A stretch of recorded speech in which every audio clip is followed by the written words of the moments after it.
ಎಲ್ಲರಿಗೂ ನಮಸ್ತೆ. ಈ ಮೊದಲು ಬ್ರೆಡ್ ರಿಲೇಟೆಡ್ ಒಂದು ಸ್ನ್ಯಾಕ್ ನಾನು ಅಪ್ಲೋಡ್ ಮಾಡಿದ್ದೆ. ಇವತ್ತು ಇನ್ನೊಂದು ಬ್ರೆಡ್ ಸ್ನ್ಯಾಕ್ ರೆಸಿಪಿ ಜೊತೆ ನಾನು ಬಂದಿದ್ದೀನಿ. ನಿಮಗೆ ನನ್ನ ವಿಡಿಯೋ ಇಷ್ಟವಾದರೆ ಲೈಕ್ ಮಾಡಿ, ನೀವು ಹೊಸದಾದರೆ ಸಬ್ಸ್ಕ್ರೈಬ್ ಮಾಡೋದನ್ನು ಮರಿಬೇಡಿ. ರೆಸಿಪಿ ಇಂಗ್ರೀಡಿಯೆಂಟ್ಸ್ ಲಿಸ್ಟ್ ಡಿಸ್ಕ್ರಿಪ್ಷನ್ ಬಾಕ್ಸ್ನಲ್ಲಿದೆ. ಮೊದಲಿಗೆ ಕಡಲೆ ಹಿಟ್ಟಿನ ಮಿಶ್ರಣವನ್ನು ರೆಡಿ ಮಾಡ್ಕೊಳ್ಳೋಣ. ಇದಕ್ಕೆ 4 ಟೇಬಲ್ ಸ್ಪೂನ್ ಗ್ರಾಮ್ ಫ್ಲೋರ್, ಇಲ್ಲದಿದ್ದರೆ 1/4 ಕಪ್ಪಷ್ಟು ಕಡಲೆ ಹಿಟ್ಟನ್ನು ತಗೊಳ್ಳಿ. ಇದಕ್ಕೆ 1 ಟೀ ಸ್ಪೂನಷ್ಟು ರೆಡ್ ಚಿಲ್ಲಿ ಪೌಡರ್ ಆ್ಯಡ್ ಮಾಡಿ, ಹಾಗೆಯೇ 1/4 ಟೀ ಸ್ಪೂನಷ್ಟು ಗರಂ ಮಸಾಲ ಪೌಡರ್ ಬೇಕು. ಸ್ವಲ್ಪ ರುಚಿಗೆ ತಕ್ಕಷ್ಟು ಉಪ್ಪು ಹಾಕಿ,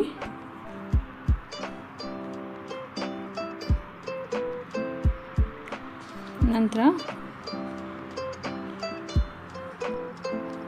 ಇದಕ್ಕೆ ಸ್ವಲ್ಪ ನೀರು ಆ್ಯಡ್ ಮಾಡಿ, 2-3 ಟೇಬಲ್ ಸ್ಪೂನಷ್ಟು ನೀರನ್ನು ಆ್ಯಡ್ ಮಾಡಿ ಚೆನ್ನಾಗಿ ಕಲಸಿ.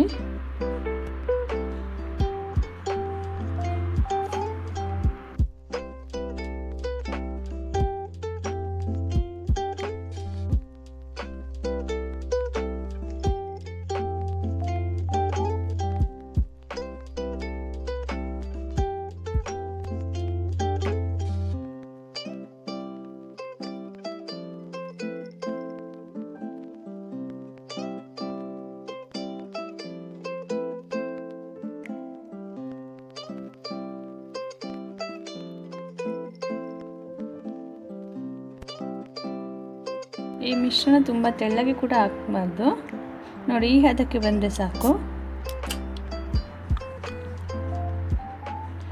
ಈಗ ನೋಡಿ, ನಾನಿಲ್ಲಿ ಬ್ರೆಡ್ಡನ್ನು ರೌಂಡ್ ಶೇಪಲ್ಲಿ ಕಟ್ ಮಾಡಿದ್ದೀನಿ. ಒಂದು ಬಾಟಲ್ನ ಬಾಯನ್ನು ತಗೊಂಡು ಅದನ್ನು ಯೂಸ್ ಮಾಡಿ ಈ ರೀತಿ ಕಟ್ ಮಾಡಿದ್ದೀನಿ. ಒಳ್ಳೆ ರೌಂಡ್ ಶೇಪಿಗೆ ಬಂದಿದೆ. ಬ್ರೆಡ್ನ ಅಂಚುಗಳನ್ನು ಕತ್ತರಿಸಿಕೊಳ್ಳಿ.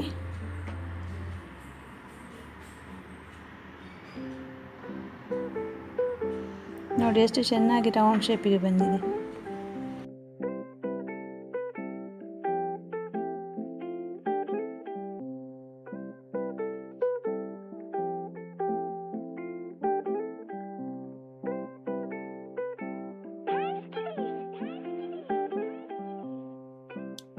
ನೋಡಿ, ಇಲ್ಲಿ ಬಾಣಲೆಯಲ್ಲಿ ಎಣ್ಣೆ ಬಿಸಿಯಾಗಲಿಕ್ಕೆ ಇಟ್ಟಿದ್ದೇನೆ. ಈಗ ಈ ಸರ್ಕಲ್ ಶೇಪಲ್ಲಿ ಕಟ್ ಮಾಡಿರುವಂತಹ ಬ್ರೆಡ್ಡನ್ನು ಕಡಲೆ ಹಿಟ್ಟಿನ ಮಿಶ್ರಣದಲ್ಲಿ ಮುಳುಗಿಸಿ ಒಂದೊಂದಾಗಿ ಈ ಕಾದ ಎಣ್ಣೆಯಲ್ಲಿ ಬಿಡುವ.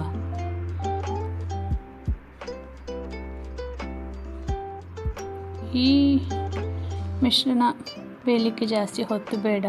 ಕಡಲೆ ಹಿಟ್ಟಿನ ಮಿಶ್ರಣವಾದ್ದರಿಂದ ಬೇಗನೆ ರೆಡಿಯಾಗುತ್ತೆ.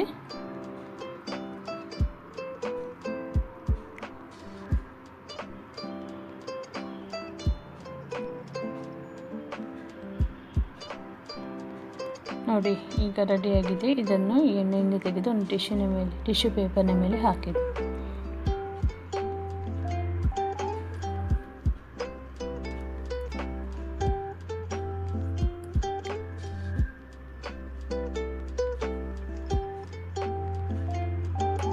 ಈಗ ಇದಕ್ಕೆ ಸಾಸ್ ಪ್ರಿಪೇರ್ ಮಾಡುವ.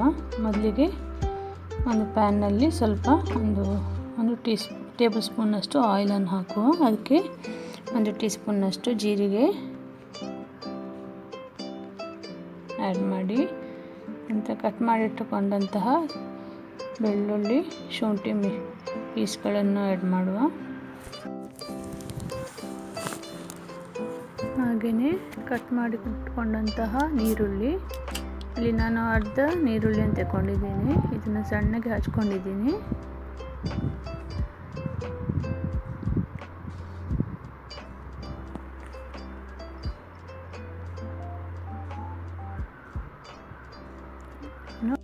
ಹಾಗೆಯೇ ಅರ್ಧ ಟೊಮೆಟೊ, ಇದನ್ನು ಕೂಡ ಸಣ್ಣಗೆ ಹಚ್ಕೊಂಡು ಇವೆಲ್ಲವನ್ನು ಚೆನ್ನಾಗಿ ಮಿಶ್ರಣ ಮಾಡಿ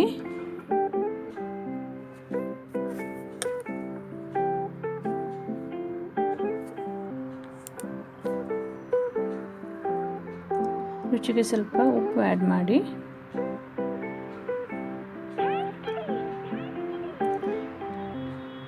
ಸ್ವಲ್ಪ ಬೆಂದ ಮೇಲೆ ಇದಕ್ಕೆ 1 tea spoon red chilli powder, ಹಾಗೆಯೇ 1/4 ಟೀ ಸ್ಪೂನ್ನಷ್ಟು ಜೀರಿಗೆ ಪೌಡರ್, 1 ಟೀ ಸ್ಪೂನ್ನಷ್ಟು ಕೊತ್ತಂಬರಿ ಹುಡಿ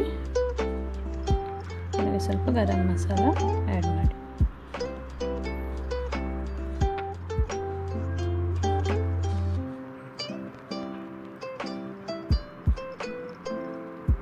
ಈರುಳ್ಳಿ ಮತ್ತು ಟೊಮೆಟೊ ಚೆನ್ನಾಗಿ ಬೆಂದ ನಂತರ ಅದಕ್ಕೆ 1/4 ಕಪ್ನಷ್ಟು ನೀರನ್ನು ಕೂಡ ಸೇರಿಸಿ.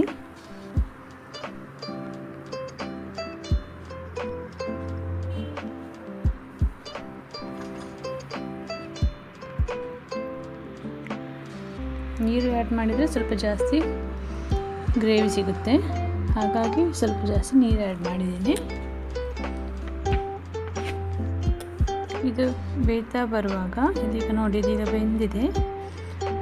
ಈಗ ನಾವಿದಕ್ಕೆ ಸ್ವಲ್ಪ ಗೋಧಿ ಹುಡಿ ಮತ್ತು ನೀರನ್ನು ಸೇರಿಸಿ ಮಾಡಿದ ಮಿಶ್ರಣವನ್ನು ಸೇರಿಸೋಣ. ನೀವಿಲ್ಲಿ ಕಾರ್ನ್ಫ್ಲೋರ್ ಮಿಶ್ರಣ ಕೂಡ ಆ್ಯಡ್ ಮಾಡ್ಬೋದು. ಇದನ್ನು ಆ್ಯಡ್ ಮಾಡಿದ ಕೂಡಲೇ ಇದು ಸ್ವಲ್ಪ ತಿಕ್ಕಾಗುತ್ತೆ ನೋಡಿ. ಈ ರೀತಿ ತಿಕ್ಕಾದ ಮಿಶ್ರಣಕ್ಕೆ ನಾವು ಫ್ರೈ ಮಾಡಿಟ್ಕೊಂಡಂತಹ ಬ್ರೆಡ್ನ ಮಿಶ್ರಣವನ್ನು ಆ್ಯಡ್ ಮಾಡುವ. ಸ್ವಲ್ಪ ಹೊತ್ತು ಹೀಗೆ ಬೇಯಲಿ. ಲಾಸ್ಟಿಗೆ ಸ್ವಲ್ಪ ಕೊತ್ತಂಬರಿ ಸೊಪ್ಪನ್ನು ಆ್ಯಡ್ ಮಾಡಿ. ನೋಡಿ, ಈಗ ಇದು ತಿನ್ನಲಿಕ್ಕೆ ರೆಡಿಯಾಗಿದೆ. ಇದನ್ನು ನಾನು 1/4 ಪ್ಲೇಟ್ಗೆ ಸರ್ವ್ ಮಾಡಿ. ತುಂಬಾ ಟೇಸ್ಟಿಯಾಗಿದೆ.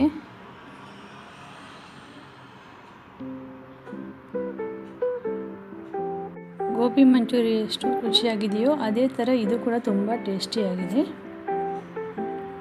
ಸ್ವಲ್ಪ ಗಾರ್ನಿಷ್ಗೆ ಕೊತ್ತಂಬರಿ ಸೊಪ್ಪನ್ನು ಚಾಪ್ ಮಾಡಿ ಹಾಗೆ ಮೇಲೆ ಹಾಕಿಬಿಡಿ. ನೋಡಲಿಕ್ಕೆ ತುಂಬ ಚೆನ್ನಾಗಿ ಕಾಣಿಸ್ತದೆ. ಯಾವಾಗಲೂ ಹೇಳುವಂತೆ ಈಗಲೂ ಹೇಳ್ತಿದ್ದೀನಿ, ಮಾಡಿ ನೋಡಿ. ನಂತರ ಇಷ್ಟವಾದರೆ ಲೈಕ್ ಮಾಡಿ, ಸಬ್ಸ್ಕ್ರೈಬ್ ಮಾಡೋದನ್ನು ಮರಿ.